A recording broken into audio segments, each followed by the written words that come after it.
Hello, welcome to the Comics Panel. On today's episode, we're going to talk about famous comic book writers.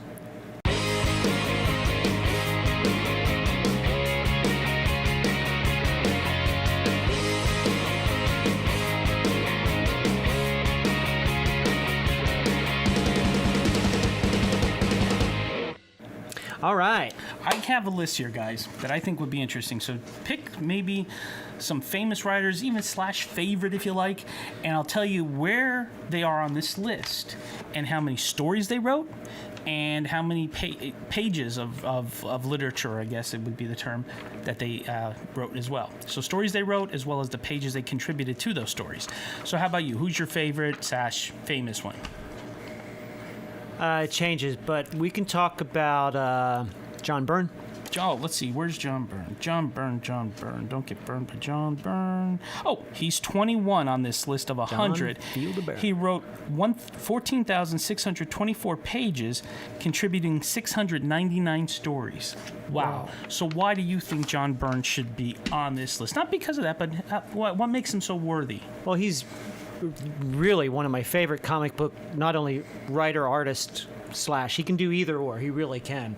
But I think his sequential art works so well, just the way he presents a story, even if you're not crazy about his art style, and some people aren't.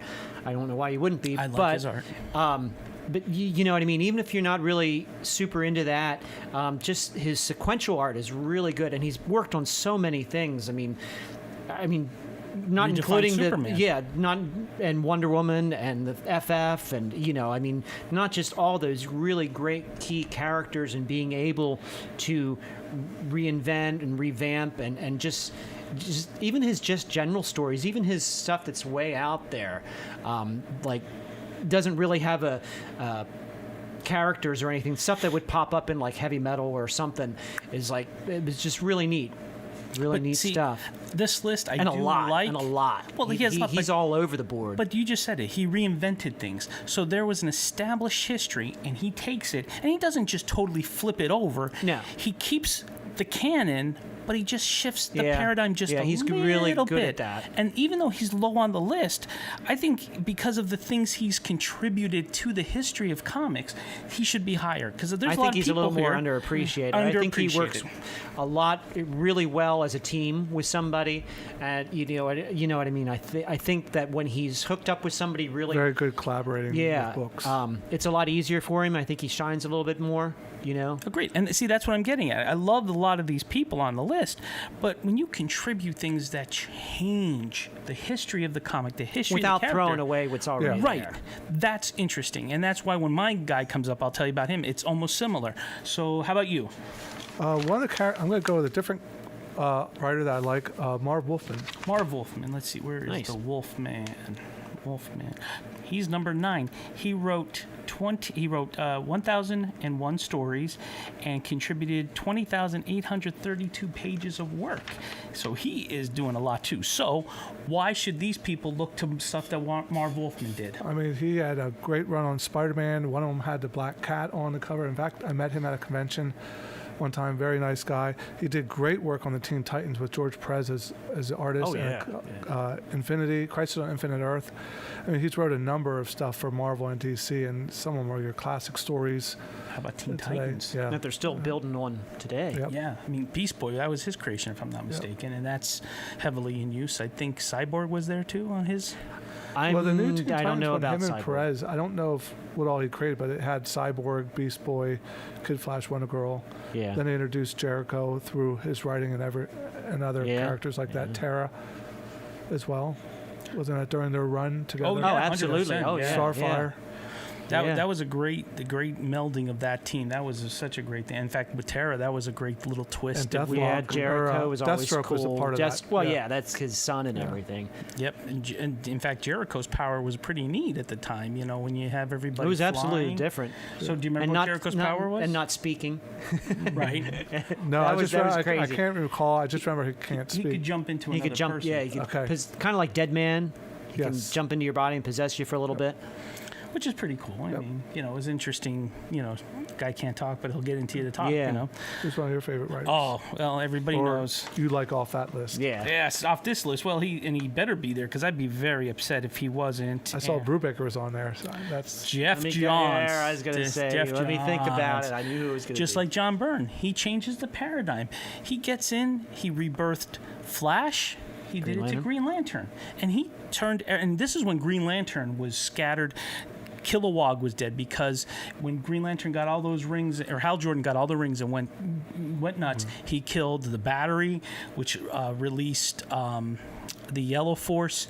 He killed a lot of Green Lanterns, and Kilowog was one of them. A whole bunch of stuff. So he had to recreate that universe. And not only did he recreate it, he gave a monster of money to DC when he re-established them as well as other colors of the emotional spectrum with rings. Well, And that was just fantastic. Yeah. I don't know why they didn't do something like that Years ago. How could So- you not think of that? right. How could you not think of it? But Especially he you already did. have two colors that do something. that was a book I kind of just read off and on, but that was my jumping on point right after Sinestro Wars when that whole thing Yeah, started, yeah. and it was all fantastic and really Well, that fell was in the love other with the thing. characters. They had the green, they had the yellow, and they had the amethyst or purple, right? So they had Yep. 3 colors out there kicking butt. And nobody ever thought, why don't we throw some other colors out there? But he did without flipping over anything and ruining anything that was established. Well, he just expanded it. Right, and it was know always what I mean. there. It was always there, technically, the way he created it, and it was great, and that's Just never why know I what liked else, him. yeah. So he's up there. But see, some of these people should be up higher because, again, with John Byrne reestablishing Wonder Woman, reestablishing Superman, which is the stuff that is still being done right now Oh, with yeah. Superman. So that held for 30 plus years. It's holding. Yeah, I think he gave him some new superpowers too. Well, That yeah, whole he thing, took yeah. stuff away and gave him stuff. Well, John augmented him. Romita just gave him that ability to go subatomic or something, explode everybody. Remember, he goes fire. He could like release all his energy and burn anybody within the area. Yeah, yeah. So they gave him another power. But it's these guys who really shifted the paradigm, and they did these Without things screwing it up. without making a mess. So that's why they should be higher in my eyes. Some of these A people. lot of these guys that are on this list on the higher up, these guys are your good writers. These guys are the creative writers. They're not always rehashing ideas Right. or putting their own spin on it or doing something out today's headlines because it's the in thing now. These guys are your real creative geniuses. Yes. Okay. How about we'll do each one more? How about you? Well, I did glance at your. What? I did, and I see a name that I You're a have to cheater. talk about. I did cheat a little bit. Cheater. Roy Thomas is on there. I can honestly say that because of Conan is one of the reasons Conan the Barbarian is that I collect comic books. Okay, I was well, into Conan. did you see the and- numbers? Yeah, Did you they're cheat? really Well, high. let me up. bring it to I don't them. see the number. He created 1,691 stories and contributing 36,398 pages of story. A lot. He's work. been around a long time. He's done Yeah. a lot of stuff. When I first saw Barry Smith's art with Conan, it was like so cool. And then I realized Roy Thomas was doing all these things. And then, I started collecting Savage Sword and I started, all that stuff. And Roy Thomas has been all over the place. I mean, he was Stan Lee's assistant editor for a long time. Just a lot of stuff. He's just been there, done that. He's a huge influence Stan in the Lee comic kinda world groomed him. in general. was that? Stan Lee kind of groomed him. there's- Oh yeah. Yeah. Oh He yeah. kind of looked over his work, and they gave him little things here to handle on, and then he felt that he put out enough quality stuff that was on par with him, and started giving him more Yeah, and more definitely. So how about you? stuff. The other person I'm going to pick was Chuck Dixon. Chuck Nice. Dixon. Let me see where he is on this list. Mr. Dixie Cup. Dixon. No disrespect. There number 4. He contributed 1,094 stories with 25,555. That could be a lottery number pick of actual story verbiage. So, number 4. That's a good pick. Now, Chuck Dixon, enlighten us. What did he do? Well, I think he came on board in the mid '80s. I know he's been across the Marvel and DC and some independent stuff. I know he did a lot of work on Batman. Yeah. Some of the Savage Tales and some Savage Tales of Conan books from Marvel. But one of the things that really brought his name to my attention was a few years ago they did a miniseries called Winterworld. And it was brought back again. I guess it was done earlier on by independent companies. A post-apocalyptic world, and everything is frozen over, and there's spots of civilization where it's warm, and it's kind of like The Walking Dead without zombies. Okay. But it looked interesting, the artwork and the storyline. I picked it up, and it's like, I read over it, then Andy was telling me that there was an earlier version of it, so I actually ended up getting that version, and where he only just like kind of revamped it, modernized.